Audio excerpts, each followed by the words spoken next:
Yes.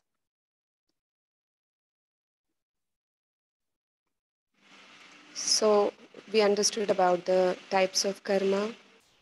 One is Hatha Yoga, types of yogas, sorry. One is Hatha Yoga. Then there is Jnana Yoga. This is not working.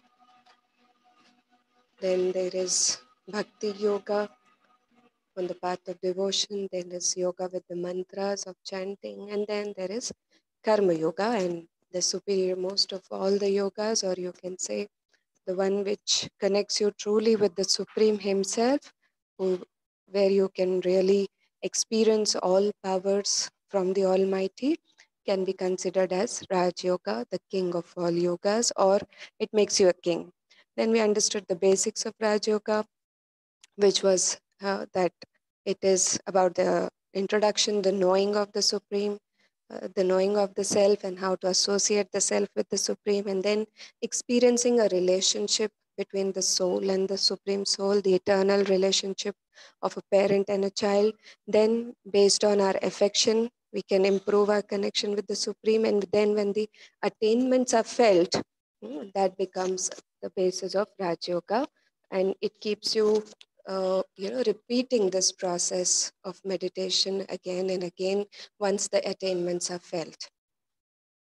So today, and then we understood that the do's and don'ts, or the things which do not help in our meditation, are the vices within the self. We have to refrain ourselves from greed, anger, attachment, ego, and lust. And then these are not good for the souls. This can be considered as the root cause of all sorrow and suffering, which doesn't allow you to experience the beautiful eternal connection with God. Then the definition of Raj Yoga: forgetting the body and bodily relations, possessions, and considering yourself as a point of light, the soul, and remember God, the supreme light. This is in brief about Raj Yoga. As the picture shows, that I am the light within the forehead, and the supreme light is showering his powers and his divine virtues upon the soul, again recharging the lost battery of the soul, or the lost energies within the soul which was once there. So reclaiming your powers, or regaining your inheritance from the supreme, is called Raj Yoga meditation. Then the process. We understood about the process of Raj Yoga. It is firstly contemplating on a thought, then concentrating your thoughts and guiding them towards Supreme. And third is the realization that I am a peaceful being, is the ocean of peace. I am a loving being, is the ocean of love. That sort of a beautiful realization is the process of Raj Yoga. Then coming to the pillars of Raj Yoga, what is the most important factors which counts in having a good connection with God, which is Raj Yoga. The first thing which we need to adopt in our day-to-day life is a pure life, which is maintaining celibacy, which is the first and important pillar of Raj Yoga meditation. Next comes pure food. The more we focus on our food, which is sattvic food, and especially homemade food, that helps a lot in our maintaining the purity of the thoughts. Then fourth aspect is the divine virtues, imbibing of divine virtues in our daily life and experiencing them. Fourth aspect is the satsang, the spiritual company, or the environment where we are moving, or in which particular company we are moving. That also becomes the pillar or the basis of Raj Yoga meditation. As is the company, so is the person. So likewise, when we meet like-minded people in a daily gathering of which we call as satsang, initial days it was called satsang, that helps in our own journey of spiritual attainments. Then today, coming to the aspect of 8 powers gained through, or the attainments gained through Raj Yoga meditation.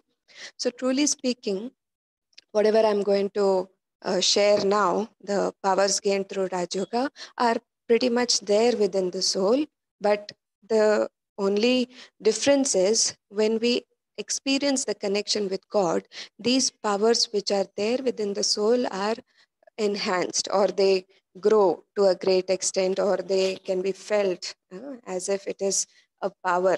Earlier it was not felt so much.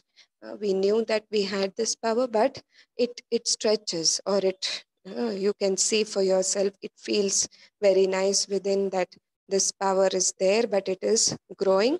So today we will understand the important powers gained through Raj Yoga, which is in a broader sense categorized into 8 powers. So the first power gained through Raj Yoga meditation, or the connection between the soul and the Supreme Soul, is the power to tolerate. Hmm. How many of you feel that we are quite tolerant? Yes. Can can can you show up your hands? Yeah, we are tolerant to some extent, but when it comes to reaching to a point, we say that now it's enough, and now I can't tolerate any further. But with the help of Raj Yoga meditation, or this connection, we become tolerant to the last extent, where people give up and say that this is the line where, after which we cannot tolerate. But tolerance here with understanding comes, so it becomes easy to tolerate. Just like in the picture, you might be observing that there is a boy which is throwing a stone on the mango tree, and in return the mango tree is not giving back a stone to the boy. It is giving a beautiful a very tasty fruit in return. So the ability to respond to external and internal events positively and not be affected by them. Generally what happens is, when somebody throws a stone, which means tries to hurt us, tries to disturb us, we tend to disturb them back, or we try to justify, at least if not disturb, but we try to explain or justify. And that is where the tolerance part comes into picture.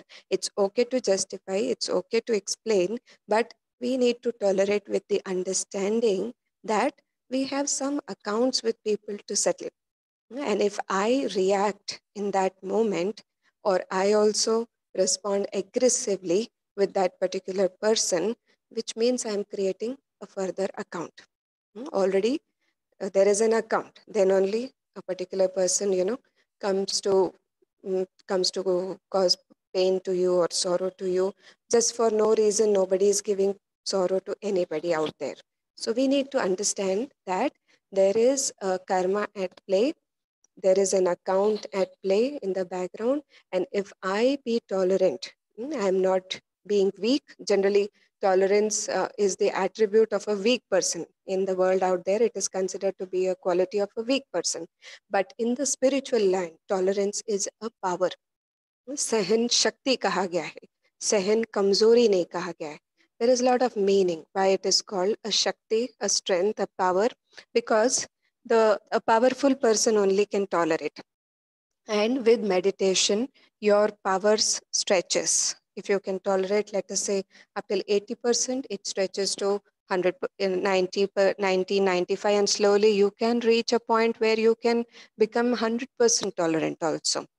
Because we have such living examples in this organization who can be tolerant at any given point with any given person, and to a great extent we have actually experienced, or we have seen such kind of individuals. So tolerance also becomes natural with the understanding that I have some account to settle. And if I, in the olden days, seniors used to, the elderly people used to say that if one is in an angry mode or in a reactive mode, let the other one be silent. You be sensible. If one child is shouting at the or yelling at the other one, the elderly people in the house used to say, you be sensible, you be silent. But nobody explained why they have to be silent. Because if one is silent, one is being wiser in settling the account, and not further creating an account. With this understanding, tolerance becomes much, much easier. So first power gained through Raj Yoga is the power to tolerate. Coming to the next power, the power to accommodate, mm, which is the ability to expand and accept the presence, ideas, and desires of others. How many of you feel that we accept people the way they are, uh, or we take their ideas in a healthy way, or we fulfill their desires as per their wishes, right? So, power to accommodate, like the picture, you can see that there are rivers which is getting merged in the ocean. You know, ocean accommodates all the waste which the rivers is bringing and pouring it into the ocean. Ocean never rejects. uh, Ocean never says, no, there is a lot of waste in this particular river. I will not allow you to merge within me. It accommodates. Likewise, we can learn from this example, beautiful example from nature. The second example, which is coming from nature, is it accommodates. So, slowly, with the help of meditation, we can see that we become more patient, we become more tolerant, we become, or we understand, rather than trying people, or telling people that you understand me. We become more, our understanding level grows to a great extent, which is called, in a way, that I am being accommodative. you know my ability to expand and accept the presence, ideas, and desires of others.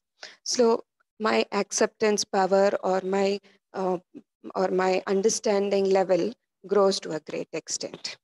That is something to be experienced. You can take it like a challenge. If you meditate at a fixed time, which I will explain towards the end as to how you can incorporate meditation and make it part of your life and see how it works for you, then again, this power also is to be experienced, and you can experiment and see for yourself. Third is the power to discriminate, the ability to discern the subtle and separate what is true from what is false.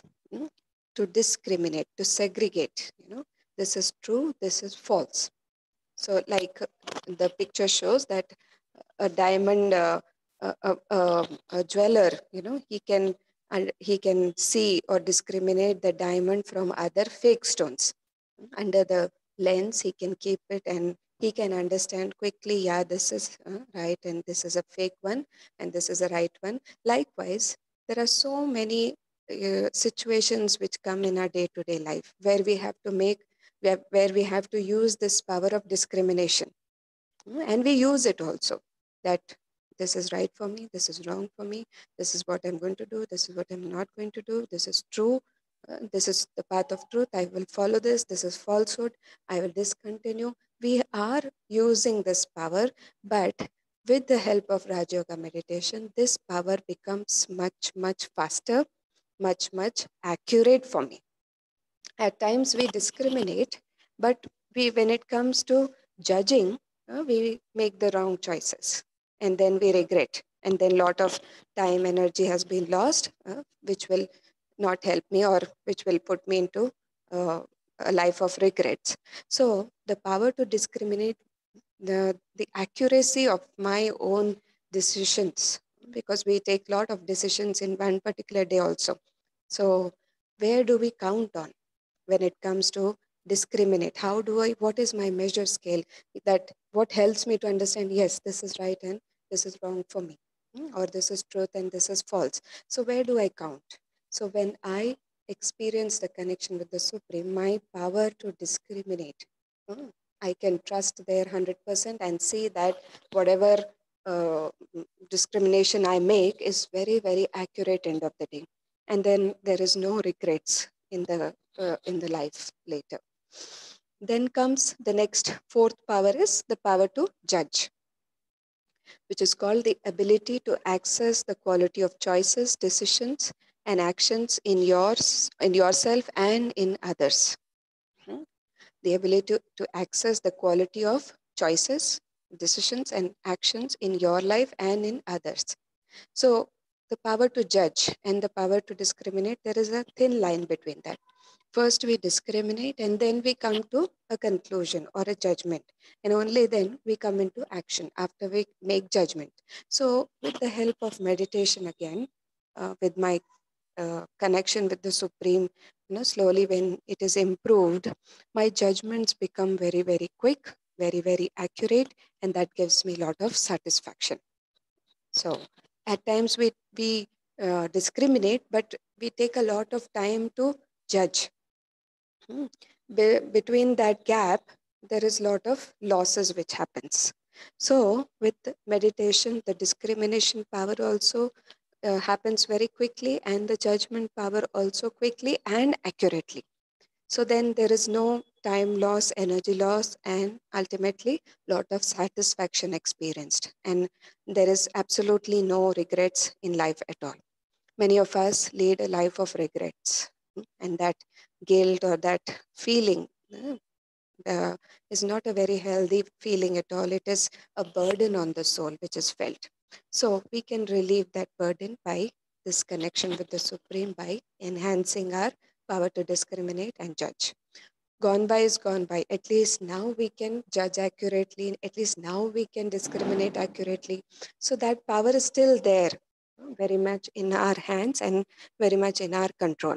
Next comes the power to face, which is the ability to confront and resolve external and internal obstacles, which are like tests and challenges in life.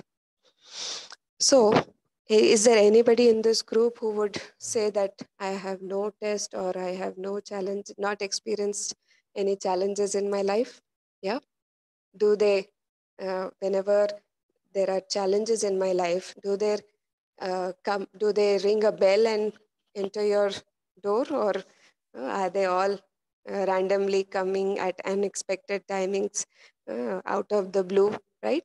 Challenges are always, at unexpected timings. But how prepared I am, how much energy I have gained to face any challenge, the worst of worst challenge. The worst could be losing a loved one. So now, with the understanding that the soul never dies, even that challenge can be easily crossed because it is merely a change of costume. But the soul is eternal. It has, when it has moved on into the next journey or the next life, but it is always there and it will always exist. This knowledge of the soul, of the eternity of the soul, makes the worst scene also in life, makes it so easy to accept, and uh, make you stable inside, make you prepared inside for any further challenges. So meditation helps you to face challenges, come what may, at any given time in life. So you are in a better position to understand. This picture is blurred. You are in a better position to understand the ability to confront your external or internal challenges also. Sometimes the challenges are not external, it is created by my own self. So,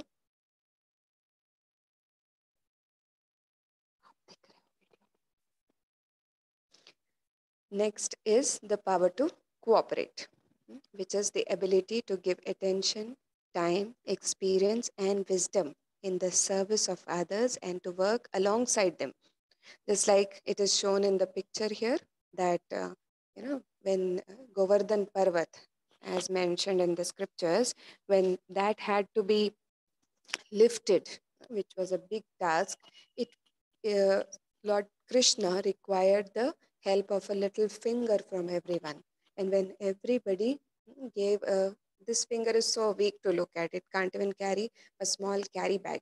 But how can it carry a mountain? So, truly speaking, as the story goes, there were so many people involved.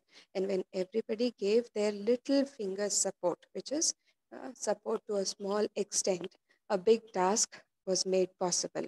So, likewise, in my meditation, I experience the power to cooperate, which is ability to give attention, time, and experience and wisdom in the service of others and to work alongside them.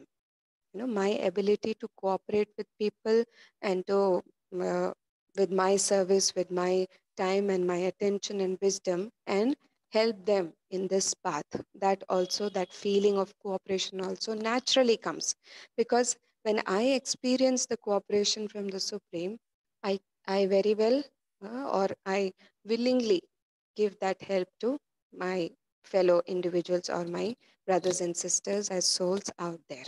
So naturally, the power to cooperate, whether I experience cooperation from people around me or not, but when I experience the cooperation of God in my meditation, when He's there to support me, guide me, and protect me all the time, my ability to help others in their own endeavors becomes much, much easier. Generally, um, when we don't get cooperation, it's a natural tendency that I don't tend to cooperate anybody around me, right?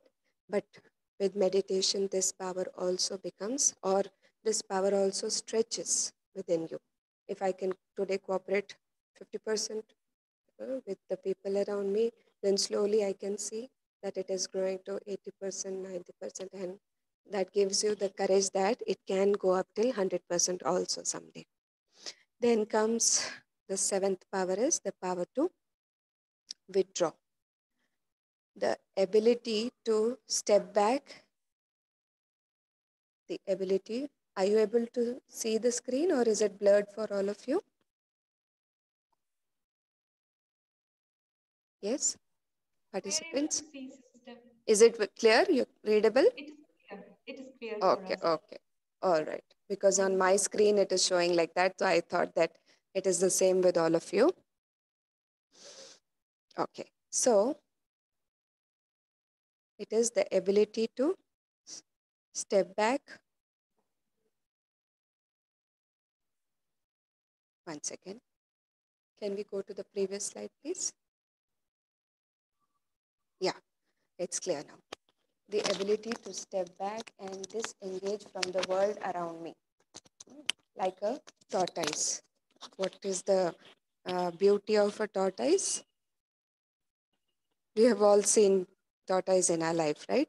This turtle, whenever it wants food or it wants to come into action, it uses the help of its sense organs.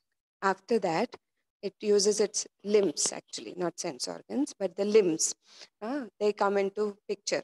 But after the purpose is solved, it withdraws itself. It is within the shell.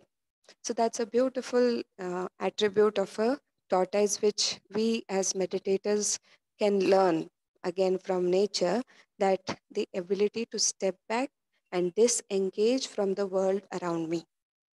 Generally, we get too much engaged or too much attached to people and things. That is where we cannot see things properly, you know.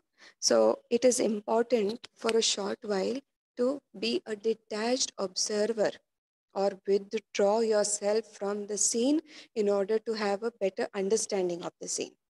I'll give you an example. Once um, there was a there was a dance going on a stage floor where the couples were dancing. It was like a ball dance, and slowly, as the music was proceeding, so one couple felt that there was another couple who were dancing next to them were pushing them. So they were giving some different looks to them, that you are, not, you are disturbing us, but nothing was working. So slowly, as the dance was further proceeding, they got more and more of pushes from this couple around them. So they didn't understand, or they were frustrated as to what the problem was, and they decided that there was a balcony above the dance floor.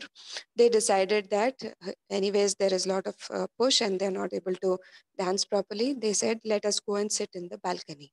So, out of frustration, both this couple goes and sits on top of the balcony, which has a view from an elevated position, which had a view of the dance floor. Like in a theater, you can see the floor. Likewise, this setting was like that. So once this couple goes into the balcony and settles down, and they are watching other people dancing, they understood that from one end, there was a door on the dance floor and from one corner, and there was a security guard who was pushing all the couples that don't come towards the door, move inwards, don't cross this limit. So whenever this security guard was coming and pushing the couple, they were pushing others. I mean, one couple was pushing the other was pushing the other person, and when it was coming to this particular couple, they were getting pushed. So when they went into the balcony and had a view from there, they could understand, or they could clearly see that the trouble was not the couple, actually. They didn't do it deliberately. All this time, they were thinking, or they were, giving very bad energy to this couple in the form of thoughts that they are ill mannered, or they are doing it on purpose to spoil their mood. All of these sort of energy was being radiated. But after they disassociated themselves from the scene, they they went up there, they could see, or they could experience the clear picture from there. And that's when they realized that absolutely the couple were not at all to be blamed. They were not at all at fault. And it was somebody else's fault. And then they realized that it was a mistake to judge them so quickly. And then they were feeling sorry, and they were like asking forgiveness from their heart for having, uh, having sent so much of bad energy to them. So, likewise, in life also, when we are too caught up in the scene, we do not get a clear picture of the happenings in life. It's very important to disengage yourself or disassociate yourself from the scene, and look at the scenes in life as a detached observer. Only then you will be able to see clearly what's happening. And meditation is that exercise of disengaging, as you have been experiencing, that when we sit, we disassociate ourselves from the external world, the body, the bodily connections, and then realize the true self and associate the true self with God. That is the technique. So this exercise of withdrawing becomes much, much easier when we practice meditation on a daily basis. No matter what, or no matter how bad the scene is, I'm still able to withdraw myself because I've been meditating from a while. So my power to withdraw enhances, which is very, very important for me to withdraw. Then comes the power to pack up. It is the ability to bring things to an end and to stop wasteful thinking. You know, wasteful thoughts are like a burden on the soul. It is like a baggage. So I can relieve this baggage by packing up, bringing an end to, or a full stop to wasteful thoughts. So, waste thoughts is not just one at a time. It comes like a big flow or a big tsunami. When waste thought starts, there is a continuous chain process happening, a big long chain which becomes, at times when we do not know how to control it, it goes on and on, for a very long time, and then we feel powerless, and we can burdened, or it sucks the energy. We feel drained when too much of waste and negative thoughts are going on, and I do not know how to put a break to it, a full stop to it. But when we meditate on a daily basis, this ability to pack up my thoughts, which is going here and there in different directions, and at times going into too much of wasteful thinking, and or too much of negative thoughts. This power to pack up comes into picture. In meditation, the ability to put a full stop and to bring it to an end becomes very, very easy and natural for me also, because waste and negative thoughts are not something true to the self. It is unnatural thing for the self. So uh, this is about the powers, 8 powers gained through meditation. First was the power to tolerate, then to accommodate, to discriminate, to judge, to face, to cooperate, and to withdraw. So, this is about Rajyoga meditation, and we've been discussing a lot about it. Before we conclude with this powerful exercise of meditation, I invite you for any questions. If you have, you can please unmute yourself, or you can write it in the chat box. I don't mind taking up a few before I can conclude it, and I will let you know about the follow-up classes also. Because this is not just the end of it, there's lots more to understand. Yes. Sister, can I ask a question? Yes, please. Uh, After we lose a loved one, Mm-hmm. do their soul remember us? No, No, there is a total disconnection, right? that's right. And it's I good see. for the soul in a way.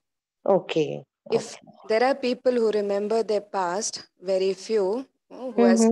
who have strong memories or strong impressions about their past, but such kind of souls, they suffer. Neither can they go into the past, or and nor they can experience the beauty of the present. So they feel very stuck and suffocated. This happens with few individuals, and there are many reasons behind that also. But truly speaking, it is not healthy for the soul. That is why, and it's not possible also. If once the soul moves on or takes another body, it doesn't remember anything about the past. Only the sanskaras, whether good or bad, that is what the soul takes forward into the next birth. Okay. Hope I've answered your question properly. Yes, very clear. Thank you. Thank you. You're welcome. Anybody else? Any questions? So far, whatever we've been discussing from the past few days. All right. So, shall we have some moments of meditation? Because we have been talking about the benefits of meditation a lot from the last 1 week, 8 days. So, now is the time to experience. And it is said that something which is experienced stays with us for a very longer period of time. So, I invite you to sit back comfortably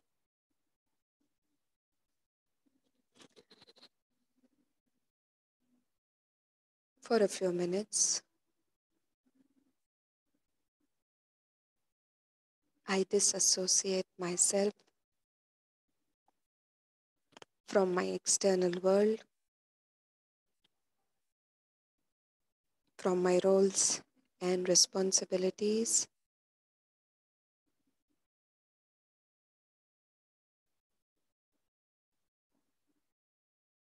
I forget the consciousness of the body and the bodily connections.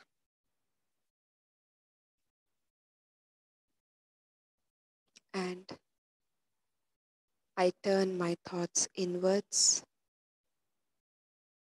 I am on an inwards journey towards the soul. I visualize a tiny point of light seated in the center of my forehead.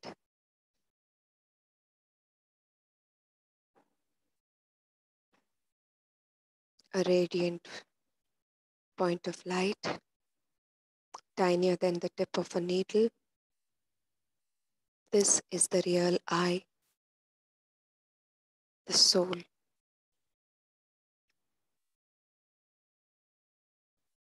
I, the soul, the master of this body, this instrument.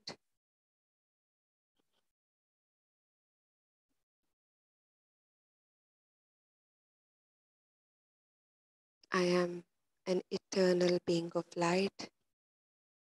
I always existed, and I shall continue to exist. This very thought takes away all the fears and insecurities within me. That nothing from the outside world can harm me, disturb me, or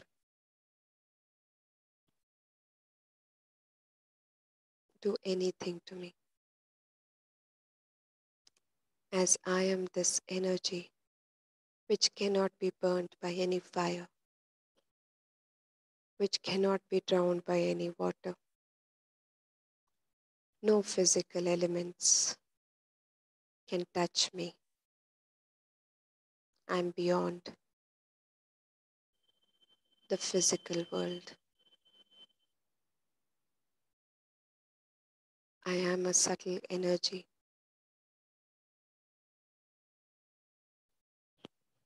I am a peaceful being of light. Peace is my true nature.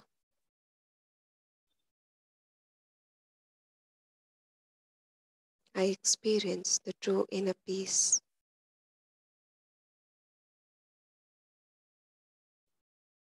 which is my true religion,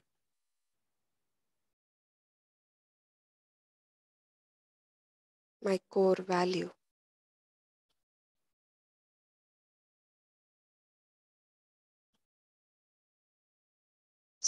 Slowly,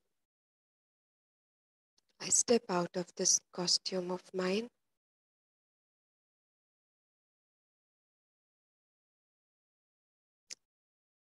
leaving this dress behind called body. I, the soul, fly back to the home of all souls, my true eternal home, which is far beyond the corporeal world of sounds, of action and reaction, of roles and responsibilities. I reach out to this elevated place, my sweet silent home, and I visualize my spiritual father, Shiv Baba,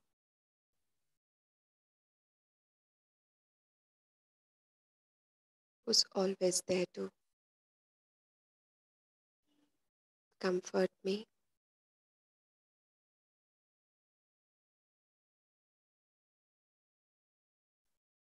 In his presence,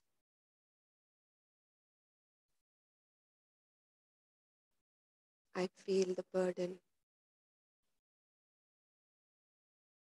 within me is relieved. I experience the relation of a true father, mother, teacher, friend, guru. All the relationships are now with one from one point source. I feel the warmth of a mother. I feel the protection of a father. I feel the guidance of a friend, a teacher, and the guru.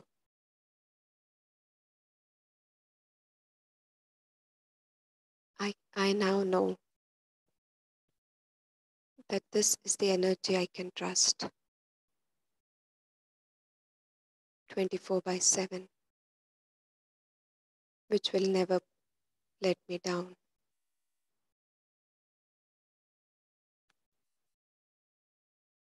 I look at my spiritual father, who is just a point of light, radiating his powers,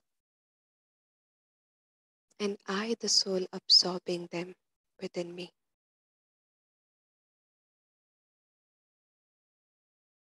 The power of peace, power of love, the power of purity, the power of bliss, the power of knowledge.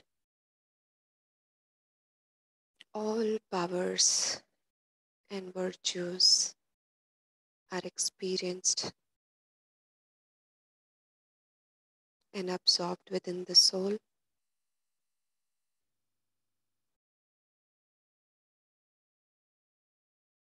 I, the soul, I am transformed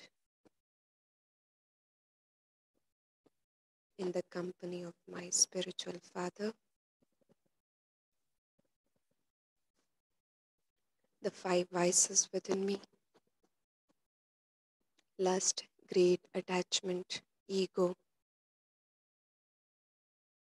I understand that they are my true enemies.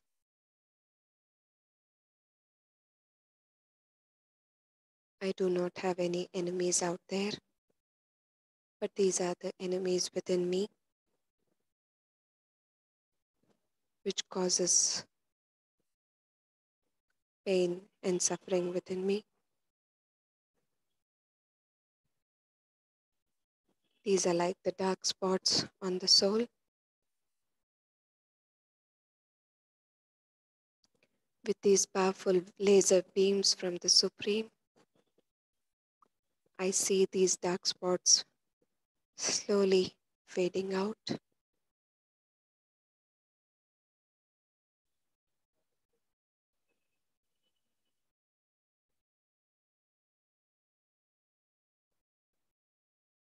making me lighter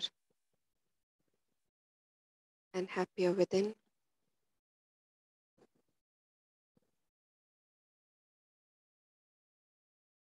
Slowly and gently, I, the soul,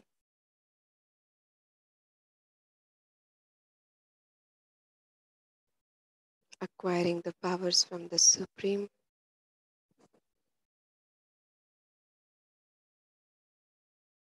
I once again, from the soul world,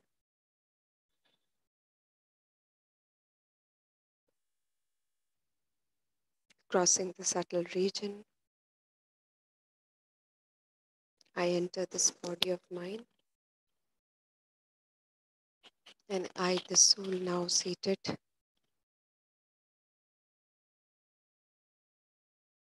in the center of my forehead,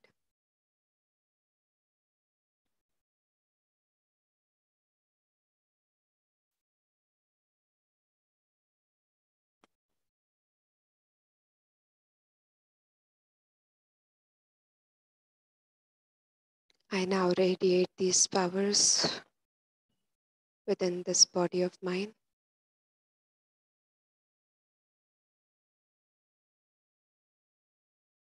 Each cell of my body is experiencing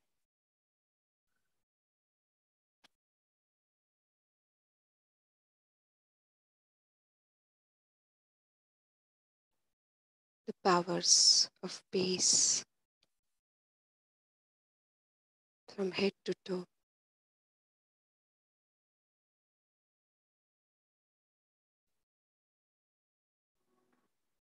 and it is radiating into my surroundings in the form of raises coming out of the soul,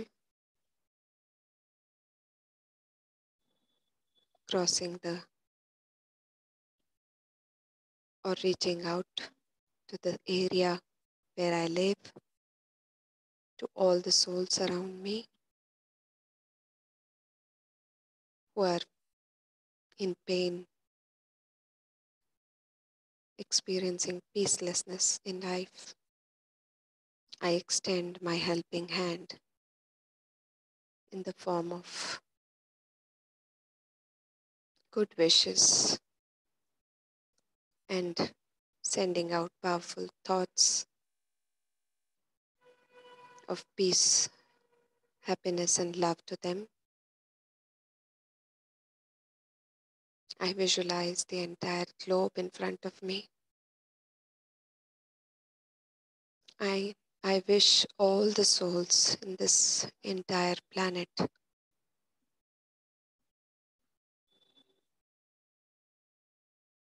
to experience peace, love, bliss, power, and joy in life.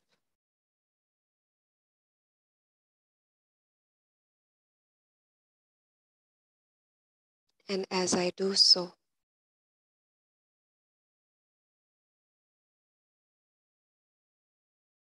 I become a medium to help in God's task in transforming this world with that beautiful feeling of being the instrument of God.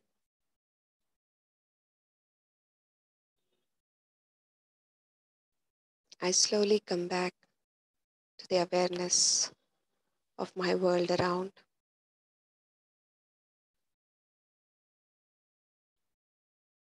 bringing back with me